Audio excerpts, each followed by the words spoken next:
Las preguntas de este momento de estudio son: ¿qué relación hay entre el día de la expiación del santuario terrenal y el juicio?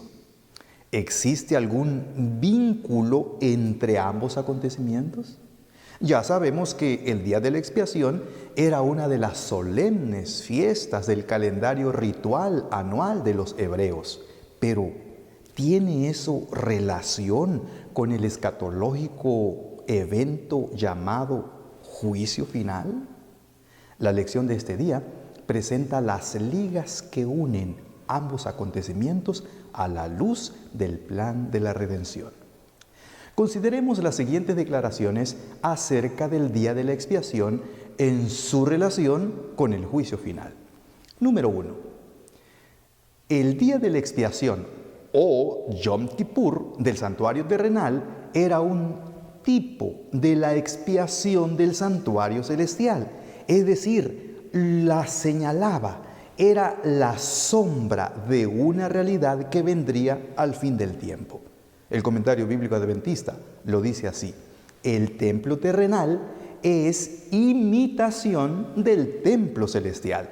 La purificación en la tierra no es sino un símbolo de la purificación en el cielo. Inmediatamente el comentador cuestiona: ¿pero necesita ser purificado el santuario celestial? ¿Ha ocurrido en el cielo alguna contaminación que haga necesaria tal purificación? Y allí mismo usa la declaración de Pablo a los hebreos, que dice así: fue pues necesario que las figuras de las cosas celestiales fuesen purificadas así, con los sacrificios de animales, pero las cosas celestiales mismas con mejores sacrificios que estos. Hebreos 9:23. Es claro, ¿verdad? El Yom Kippur del santuario terrenal, que ocurría una vez al final de cada año religioso hebreo, era un tipo, una sombra, un símbolo del Yom Kippur del santuario celestial, aunque éste con mejores sacrificios, es decir, el de Cristo. Número 2. El día de la expiación o Yom Kippur era un día de juicio al final del año ritual. Como ya vimos anteriormente, durante todo el año, en el transcurso del continuo, los pecados del pueblo entraban al santuario contaminando al altar, al sacerdote y al tabernáculo. Cada día y todo el año sucedía así, hasta el día de la expiación. Ese día se cerraba el ciclo del perdón, dando lugar a la expiación. El comentario bíblico adventista lo describe así: en el día de la expiación, la sangre del macho cabrío de Jehová simbólicamente quitaba esos pecados del santuario, haciendo asimismo expiación por el recinto. También el santuario quedaba libre de pecado. Y se describe el entorno solemne del evento de purificación o juicio. Dice así: en el primer día del séptimo mes se tocaban las trompetas para llamar la atención del pueblo al día de la expiación, que se celebraría 10 días más tarde. Los 9 días que transcurrían eran días de escudriñamiento de corazón, de preparación para el día de expiación, el día del juicio que sellaría el destino de cada uno. Según la enciclopedia judía, los judíos creían que en ese día se sella quién ha de vivir y quién ha de morir. Era un día de juicio. Número 3. El día de la expiación purificaba de pecado al santuario y al campamento, así como el juicio lo hace con el santuario celestial y la creación toda. La palabra de Dios enseña que ese día el sumo sacerdote hacía la expiación por el santuario, el tabernáculo de reunión, el altar, por sí, por su casa y por toda la congregación de Israel, según Levítico 16. Así también con el juicio. Todo pecado, pecador e instigador habrá de ser expulsado del campamento de Dios, que es su universo creado. Y todo aquel que renuncia al mal, confiando en la sangre de expiación, alcanzará la liberación eterna. La hermana White lo escribió así: el macho cabrío emisario que cargaba con los pecados de Israel era enviado a tierra inhabitada. Así también Satanás, cargado con la responsabilidad de todos los pecados que ha hecho cometer al pueblo de Dios, será confinado durante 1000 años en la tierra, entonces desolada y sin habitantes, y sufrirá finalmente el pleno castigo del pecado en el fuego que destruirá a todos los impíos. Así, el gran plan de redención alcanzará su cumplimiento en la extirpación final del pecado y la liberación de todos los que estuvieron dispuestos a renunciar al mal. Ese día, al concluir el servicio de expiación, el santuario y el sacerdote y el pueblo quedaban limpios de toda impureza. Así, al concluir el juicio, el pecado será erradicado y nunca más manchará la creación de Dios. Dios mismo lo declaró así: porque en este día será expiación por vosotros y seréis limpios de todos vuestros pecados delante de Jehová. Según Levíticos 16:30. Número 4. El día de la expiación permitía un campamento limpio de toda culpa y pecado, así como el juicio permitirá la erradicación total del pecado. En el desierto, toda culpa era expiada y todo pecado y pecador expulsado del campamento. Ese era el objetivo: limpiar al campamento del pecado. Así también, después de la fase final del juicio divino, el campamento quedará libre de pecado. Nunca más existirá el pecado. Quedará erradicado totalmente y para siempre.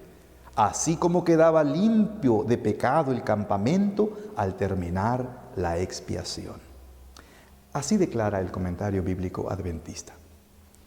Así como, al quitar los pecados del santuario, el sacerdote los confesaba sobre la cabeza del macho cabrío emisario, así también Cristo colocará todos estos pecados sobre Satanás, autor e instigador del pecado. Y así, cargado con la responsabilidad de todos los pecados que ha hecho cometer al pueblo de Dios, sufrirá finalmente la entera penalidad del pecado en el fuego que destruirá a todos los impíos. Así, el gran día de la redención alcanzará su cumplimiento en la extirpación final del pecado y la liberación de todos los que estuvieron dispuestos a renunciar al mal. El campamento, que representaría el universo creado de Dios, quedaba limpio de culpa y pecado. Con Azazel expulsado, el campamento quedaba en armonía con Dios. El comentario bíblico adventista dice así: solamente después de que Satanás, el instigador de todo pecado, haya sido finalmente quitado, se podrá afirmar con certeza que el pecado ha sido eliminado para siempre del universo de Dios. Solo colocando los factores en este orden podemos entender que el macho cabrío de Azazel tuviera una parte en la expiación. Cuando los justos hayan sido salvos, los malvados cortados y Satanás ya no exista, entonces y solo entonces se podrá decir que todo el universo está en perfecta armonía y unidad, como estuvo originalmente antes de que entrara el pecado. Hermanos, parafraseando y comprendiendo al pastor Francis Nichol, hemos corroborado que Levítico 16, el capítulo que muestra a Dios describiendo todo el ritual del día de la expiación, es uno de los grandes capítulos de la Biblia. En él, es decir, en el capítulo 16, se revela en forma impresionante y hermosa el plan de salvación y sus alcances finales. En sus 34 versículos están escondidas algunas de las cosas recónditas de Dios. La profundidad de significado que se revela en las ceremonias descritas muestran, evidencian un autor divino y sus planes eternos a favor de su creación. Fue Dios mismo quien prescribió y señaló el tipo y forma de cada ceremonia ritual. Por eso hemos entendido que está decretado que Cristo finalmente habrá de purificar el santuario celestial, quitando de allí todos los pecados confesados y perdonados, y pondrá estos pecados sobre Satanás. Satanás será declarado culpable de todo el mal que ha hecho cometer y deberá sufrir el castigo final. Los pecados de los redimidos con su sangre caerán al fin sobre el causante del pecado, quien habrá de sufrir el castigo de aquellos pecados. Está decretado que muy pronto el pecado y todas sus tristes consecuencias quedarán fuera de toda la creación de Dios. El universo creado quedará purificado de toda maldad y sufrimiento. Ya no habrá muerte, ni habrá más llanto, ni clamor, ni dolor, porque las primeras cosas pasaron. He aquí, dice el Señor, yo hago nuevas todas las cosas. Estas palabras son fieles y verdaderas, según el revelador. Es decreto del cielo. Está decretado que muy pronto cosas que ojo no vio, ni oído oyó, ni han subido en corazón de hombre, las cosas que Dios ha preparado para los que le aman, empezará a ser una preciosa realidad en esta tierra y en todo el universo. La felicidad eterna inundará los corazones de todos en la creación de Dios. El Cordero que está en medio del trono, Jesús, los pastoreará y los guiará a fuentes de agua de vida, y Dios enjugará toda lágrima de los ojos de ellos, dice Apocalipsis 7:17. Muy seguramente no alcanzamos a imaginar el mundo venidero. La más fecunda imaginación se queda muy corta ante la inmensidad de lo que viene. Pero la fe y la esperanza nos hablan de un mundo más allá, donde todo es perfección y felicidad, y muy pronto lo veremos. Jehová te bendiga y te guarde. Jehová haga resplandecer su rostro sobre ti y tenga de ti misericordia. Jehová alce sobre ti su rostro y ponga en ti paz. Que Dios te